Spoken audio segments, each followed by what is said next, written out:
Bonjour à tous les esprits curieux. Nous connaissons tous ce sentiment, cette impression persistante que quelque chose de mieux nous attend ailleurs, juste hors de portée. C'est une sensation universelle, qui traverse les âges et les cultures.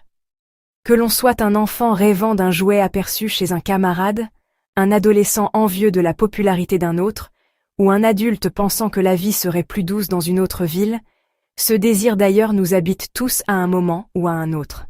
On croit souvent que le bonheur se trouve toujours ailleurs, juste de l'autre côté de la barrière, là où l'herbe paraît plus verte, plus fraîche, plus attirante. Par exemple, un étudiant peut penser que la filière choisie par un ami lui offrirait une vie plus épanouissante, ou un salarié imaginer que le poste de son collègue est plus valorisant. On envie la maison du voisin, la voiture plus rapide, les vacances exotiques, ou même la vie apparemment parfaite que l'on aperçoit sur les réseaux sociaux. On se compare sans cesse, oubliant que ce que l'on voit n'est souvent qu'une façade, soigneusement choisie et mise en scène. Nous sommes persuadés que ces choses, ces expériences, nous rendraient enfin heureux, qu'elles combleraient ce vide que l'on ressent parfois. On se dit, si seulement j'avais ce travail, cette maison, ce partenaire, alors tout irait mieux. Mais souvent, ceux qu'on envie ne profitent même pas de ce qu'ils possèdent, rêvant eux aussi d'autre chose, d'un ailleurs qui leur semble meilleur. Le voisin avec sa belle piscine rêve de vacances loin de chez lui, l'homme d'affaires au bureau luxueux aspire à plus de temps libre, et l'adolescent populaire se sent parfois seul malgré les apparences. Ce paradoxe est universel. La piscine dont on rêve devient vite une contrainte pour son propriétaire. La grande maison demande plus d'entretien qu'on ne l'imaginait, et la voiture de sport nécessite des réparations coûteuses. Même les plaisirs que l'on idéalise comportent leur lot de responsabilités et de tracas. Le dernier smartphone perd son éclat dès qu'un nouveau sort, et le plaisir de la nouveauté s'efface presque aussitôt qu'il est apparu. Un enfant qui reçoit le jouet tant désiré s'en lasse en quelques jours, et l'adulte qui s'offre un gadget high-tech finit par le considérer comme banal. Ce phénomène, appelé adaptation hédonique, explique pourquoi le bonheur procuré par une nouveauté s'estompe rapidement. Notre cerveau s'habitue, et ce qui semblait extraordinaire devient vite ordinaire. C'est pourquoi, après l'excitation initiale, nous retournons à notre état de satisfaction de base, cherchant déjà la prochaine source de plaisir. Nous nous habituons à notre confort, puis cherchons une nouvelle cible à désirer, un nouvel objectif à atteindre, pensant que cette fois, ce sera différent. On croit que le prochain achat, la prochaine expérience, sera celle qui nous comblera enfin, mais le cycle recommence inlassablement. Le problème n'est pas le désir en soi, mais notre difficulté à apprécier ce que nous avons déjà, à reconnaître la valeur de notre quotidien. Nous sommes entourés de confort, de relations, de petits plaisirs, mais nous les tenons pour acquis, oubliant qu'ils sont le rêve de beaucoup d'autres. Toujours tournés vers le futur, nous oublions de savourer le présent, de profiter des moments simples qui font la richesse de la vie.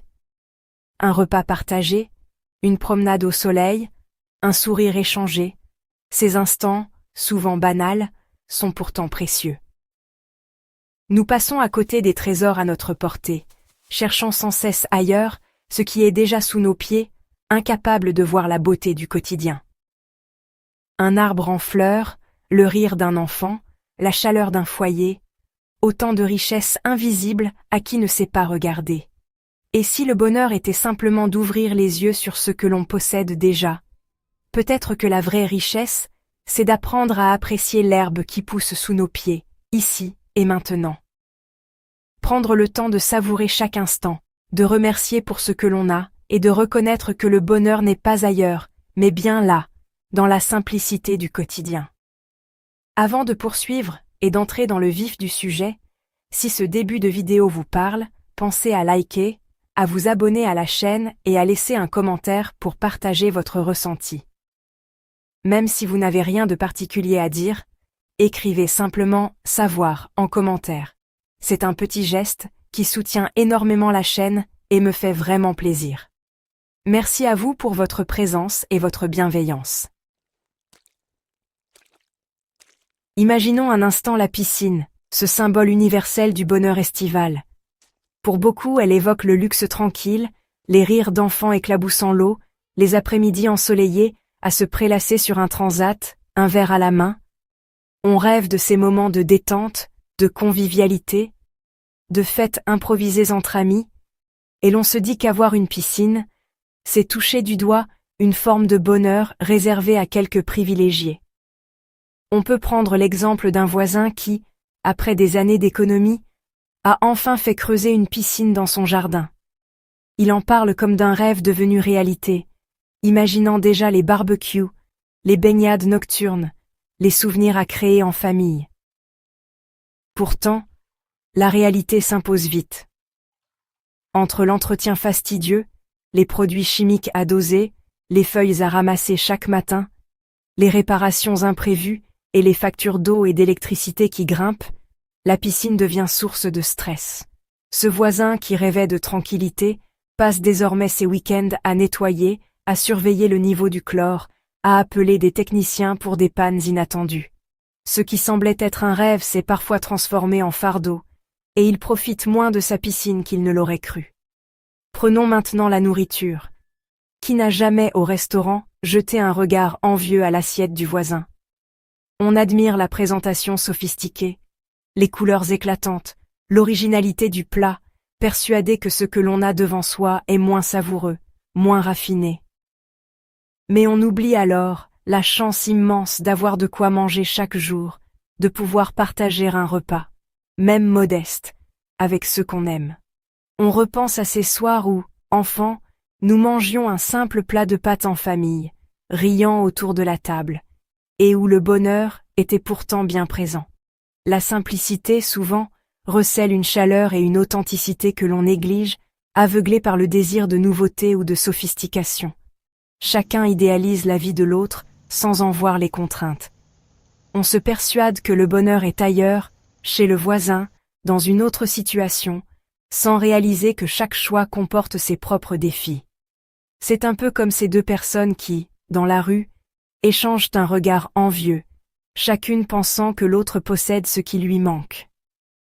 Regardons aussi le quotidien des transports. Pour celui qui prend le bus chaque matin, la voiture semble synonyme de liberté, d'autonomie, de confort. Mais ceux qui possèdent une voiture connaissent bien l'envers du décor. Les embouteillages interminables, la recherche d'une place de parking, les frais d'essence, d'assurance, d'entretien, et la fatigue accumulée lors des longs trajets. L'objet de désir, une fois obtenu, révèle toujours son lot de contraintes, de responsabilités et parfois de déceptions inattendues. Qui n'a jamais ressenti cette légère désillusion après avoir acquis ce qu'il convoitait tant? Un téléphone dernier cri, par exemple, qui finit par ressembler à tous les autres après quelques semaines, ou une maison plus grande qui demande plus d'entretien et de dépenses. Ces exemples illustrent à quel point notre perception est biaisée. On ne voit que la vitrine, jamais l'arrière-boutique. On admire la façade, la réussite apparente, sans imaginer les efforts, les sacrifices, les difficultés cachées derrière. C'est comme ces magasins où tout semble parfait côté client, alors qu'en coulisses, les employés s'activent dans le désordre et la fatigue. Le bonheur, finalement, n'est pas une destination à atteindre, mais une façon de voyager. Il réside dans la manière d'apprécier le chemin, de savourer les petits plaisirs, les moments simples du quotidien. Apprendre à voir la réalité derrière les apparences, c'est déjà faire un pas vers plus de satisfaction, de gratitude et de paix intérieure. Cela demande parfois de retirer le masque des illusions, d'observer attentivement ce qui se cache derrière la façade, d'accepter que chaque situation comporte ses avantages et ses inconvénients. Et si l'herbe n'était pas plus verte ailleurs, mais simplement différente? Peut-être que chaque jardin, avec ses couleurs, ses parfums, ses imperfections, a sa propre beauté à offrir. Deux voisins peuvent comparer leurs pelouses, chacun enviant l'autre, sans voir la richesse de leur propre espace. À chacun de cultiver la sienne, de prendre soin de ce qu'il a, d'apprécier ce qui pousse sous ses yeux. C'est en plantant, en arrosant, en observant grandir ce que l'on possède déjà, que l'on découvre la véritable richesse de sa propre histoire. La gratitude commence là, dans ce regard neuf porté sur notre quotidien. Pourquoi sommes-nous si enclins à l'insatisfaction? Cette question, à la fois simple et profonde, touche au cœur de notre expérience humaine. Notre tendance à l'insatisfaction est le fruit d'un subtil mélange entre notre psychologie individuelle, les dynamiques sociales et les influences culturelles qui nous entourent. Chaque société façonne ses membres à travers des normes, des valeurs et des attentes qui déterminent ce que nous considérons comme désirable ou suffisant. Sur le plan évolutif, le désir et l'insatisfaction ont été des moteurs essentiels de la survie. Nos ancêtres, confrontés à la rareté et au danger, devaient constamment chercher à améliorer leur situation, à anticiper les manques, à innover pour survivre. Ce mécanisme, profondément ancré dans notre cerveau, nous pousse encore aujourd'hui à vouloir toujours plus, même lorsque nos besoins fondamentaux sont comblés. Psychologiquement, notre cerveau est programmé pour détecter les menaces et les manques plutôt que de savourer ce qui va bien. Ce biais de négativité, hérité de l'évolution, nous rend plus attentifs à ce qui nous manque, à ce qui pourrait être amélioré, qu'aux aspects positifs de notre vie. La société moderne, et en particulier la société de consommation, exploite habilement cette prédisposition. La publicité, omniprésente, crée sans cesse de nouveaux besoins artificiels, nous incitant à croire que le bonheur se trouve dans l'acquisition de biens ou de statuts. Les messages publicitaires jouent sur nos insécurités, promettant satisfaction et reconnaissance à travers la possession. Les réseaux sociaux, quant à eux, amplifient ce phénomène. En nous exposant en permanence à des images de vies idéalisées, ils nourrissent la comparaison sociale, un mécanisme psychologique qui peut miner l'estime de soi et renforcer le sentiment de manque. Nous voyons les réussites, les possessions et les moments heureux des autres, rarement leurs difficultés ou leurs doutes. Dans de nombreuses cultures contemporaines, la réussite est mesurée par la possession matérielle et le statut social. Cette valorisation de l'avoir sur l'être alimente une course sans fin, où chaque victoire semble aussitôt effacée par de nouveaux objectifs à atteindre. Ce phénomène est accentué par l'adaptation hédonique. Une fois un objectif atteint ou un bien acquis, le plaisir ressenti s'estompe rapidement et nous revenons à notre niveau de bonheur initial.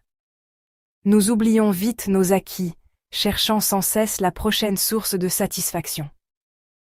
Ainsi, chercher le bonheur dans l'accumulation matérielle devient une impasse psychologique et culturelle. Plus nous possédons, plus le manque se déplace, et plus l'insatisfaction persiste. Le véritable changement ne vient pas de l'extérieur, mais de notre capacité à transformer notre regard sur ce que nous avons déjà. La gratitude, en ce sens, est un acte de résistance face à la pression sociale et à nos automatismes psychologiques. Et si la clé du bonheur résidait dans l'art de réapprendre à voir la richesse du présent, à savourer l'instant et à reconnaître la valeur de ce qui est déjà là?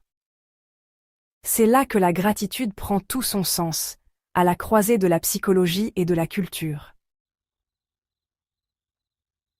Face à l'insatisfaction, la gratitude agit comme un antidote puissant, capable de transformer notre perception de la réalité. Souvent, nous avons tendance à focaliser sur ce qui nous manque, sur nos frustrations ou nos échecs, ce qui colore notre quotidien d'une teinte grise et morose. La gratitude, c'est l'art de reconnaître et d'apprécier les bienfaits, même les plus modestes, qui jalonnent nos journées. Par exemple, savourer la chaleur d'un café le matin, ou ressentir la joie d'un repas partagé en famille, même simple, devient source de satisfaction profonde. C'est véritablement comme changer de lunettes. Là où l'on ne voyait que routine ou manque, la gratitude révèle la beauté cachée du quotidien. Imaginez une journée pluvieuse. Au lieu de râler contre la météo, on peut apprécier le son apaisant de la pluie ou la sensation de confort d'être à l'abri. La gratitude déplace le bonheur du futur hypothétique vers le présent tangible. Elle nous invite à savourer l'instant, à ressentir pleinement la douceur d'une promenade, la tendresse d'un animal ou la beauté d'un paysage. Grâce à elle, la routine se transforme en mosaïque de petits plaisirs. Un éclat de rire partagé, un message d'encouragement reçu, ou un simple moment de complicité. Les études scientifiques montrent que pratiquer la gratitude augmente le bien-être, l'optimisme et la qualité des relations. Par exemple, remercier un collègue ou exprimer sa reconnaissance à un proche renforce les liens et favorise une atmosphère positive. Sur le plan neurologique, la gratitude stimule la libération de neurotransmetteurs du bonheur, comme la dopamine et la sérotonine, reprogrammant littéralement notre cerveau pour plus de bien-être. Pratiquer la gratitude, c'est entraîner son esprit à voir l'abondance plutôt que le manque. Par exemple, tenir un journal de gratitude ou simplement prendre un moment chaque soir pour repenser à 3 choses positives de la journée permet de transformer durablement notre vision du monde. La gratitude, ce n'est pas simplement dire merci, c'est une disposition profonde de l'esprit, une manière d'orienter notre attention vers ce qui est positif dans notre vie.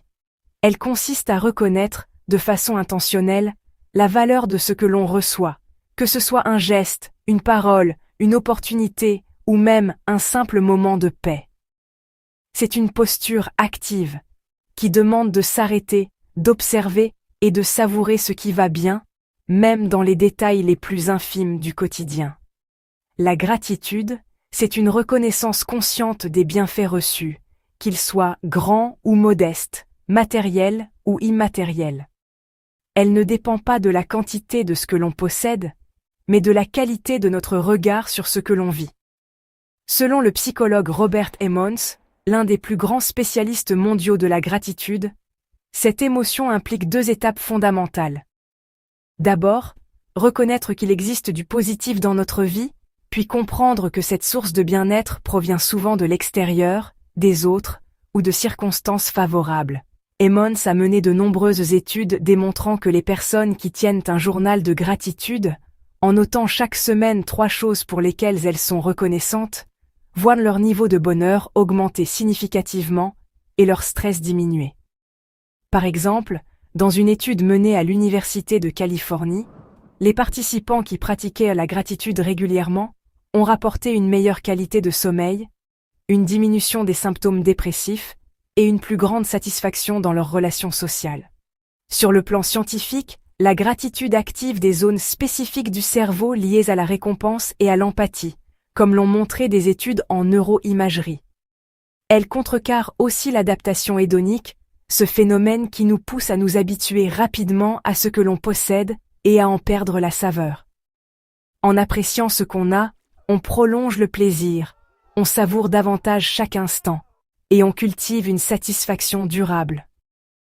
Plusieurs témoignages confirment que la gratitude aide à traverser les périodes difficiles en gardant à l'esprit ce qui reste positif, même dans l'adversité. La gratitude renforce aussi les liens sociaux.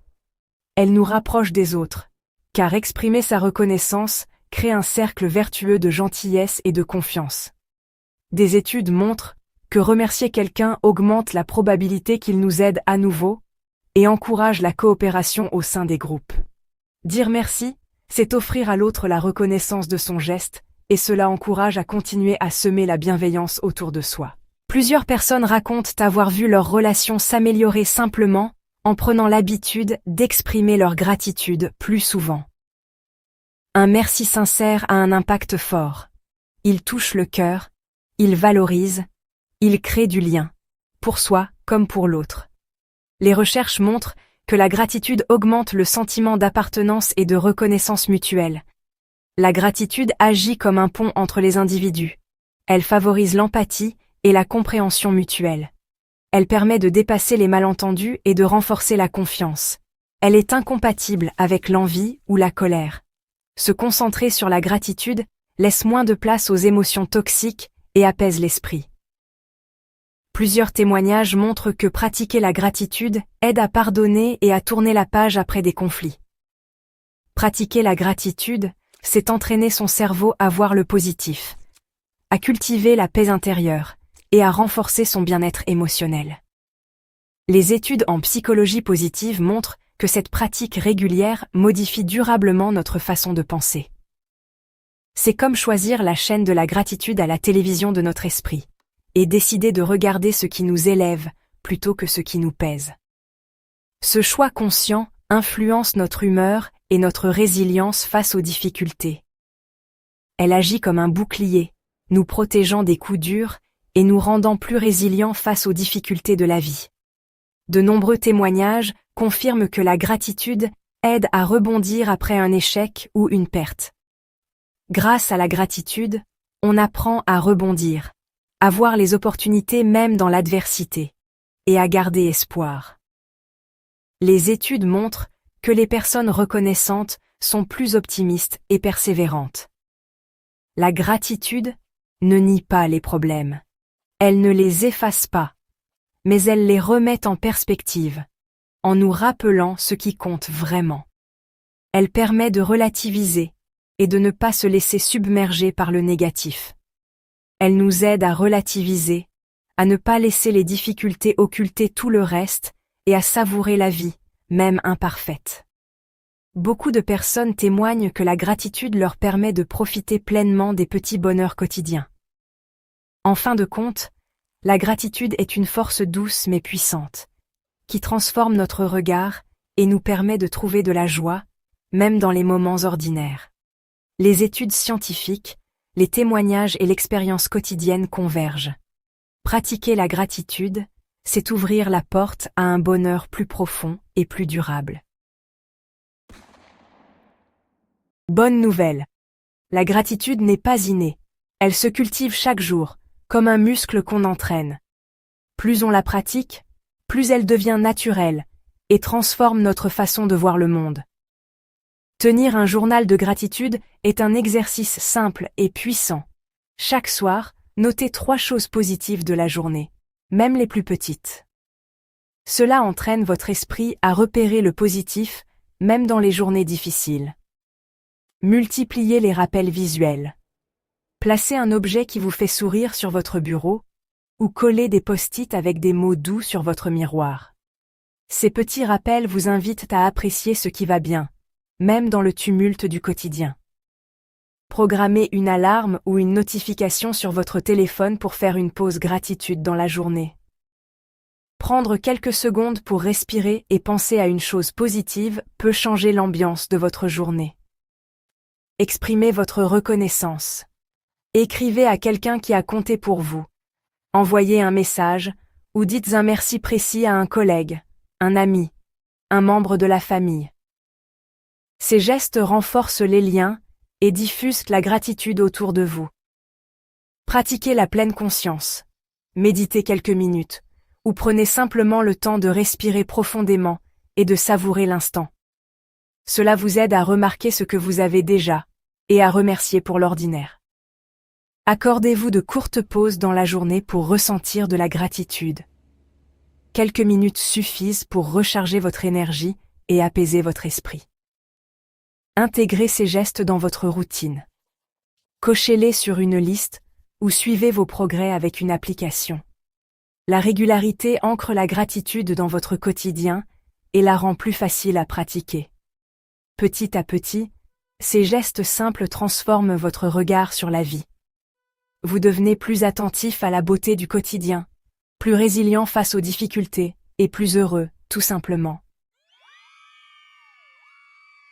La gratitude ne profite pas qu'à l'individu, elle agit comme un fil invisible qui relie les personnes entre elles, renforçant le tissu social à chaque interaction. Exprimer sa reconnaissance, c'est dire à l'autre « tu comptes pour moi ». Ce simple geste peut transformer une relation ordinaire en un lien de confiance et de respect mutuel. Dans le monde professionnel, instaurer une culture de gratitude motive, engage et humanise les relations. Par exemple, remercier un collègue pour son aide sur un projet ou reconnaître publiquement les efforts d'un membre de l'équipe crée un climat de confiance et d'entraide. Un simple merci sincère peut transformer l'ambiance d'une équipe apaiser les tensions et renforcer la cohésion. Les petites attentions, comme un mot gentil ou un geste d'encouragement, créent un cercle vertueux de bienveillance. La gratitude favorise l'altruisme. On est plus enclin à aider, à donner, à s'impliquer. Lorsqu'on se sent reconnu, on a naturellement envie de rendre l'appareil, de participer à la dynamique collective. Elle nous rappelle notre interdépendance et nous rend plus empathiques. Prendre le temps d'écouter et de remercier l'autre, c'est reconnaître la valeur de chaque contribution, aussi discrète soit-elle. Une société qui valorise la gratitude est plus solidaire et moins centrée sur la plainte. Les initiatives collectives, les fêtes de quartier ou les projets associatifs prennent racine dans la reconnaissance mutuelle. Elles encouragent la coopération plutôt que la compétition. Dans les groupes, la gratitude permet de dépasser les rivalités et de privilégier l'entraide, que ce soit à l'école, au travail ou dans les loisirs. La gratitude est donc une clé du bonheur collectif autant qu'individuel. Elle transforme nos relations, nos communautés et, à plus grande échelle, la société tout entière en un espace plus chaleureux, solidaire et humain. Dans notre société moderne, il est facile de perdre le nord, happé par la comparaison constante et le désir de toujours plus. On regarde la vie des autres, on se sent parfois en retard, ou insatisfait de ce que l'on possède. Pourtant, il existe un outil simple mais puissant pour retrouver le chemin du bonheur, la gratitude. La gratitude agit comme une véritable boussole intérieure. Elle nous invite à tourner notre attention vers ce que nous avons déjà, à reconnaître la valeur de chaque instant, de chaque relation, de chaque petite victoire du quotidien. Pratiquer la gratitude ne signifie pas renoncer à ses rêves ou ambitions. Au contraire, cela permet d'avancer avec plus de sérénité, en savourant le présent tout en construisant l'avenir. Voici quelques conseils pratiques pour faire de la gratitude votre boussole.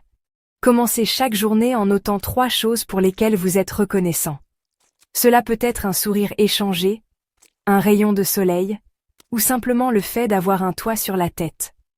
Tenez un journal de gratitude, où vous consignez régulièrement vos petits et grands motifs de reconnaissance. Exprimez votre gratitude autour de vous. Un simple merci, sincère, peut illuminer la journée de quelqu'un.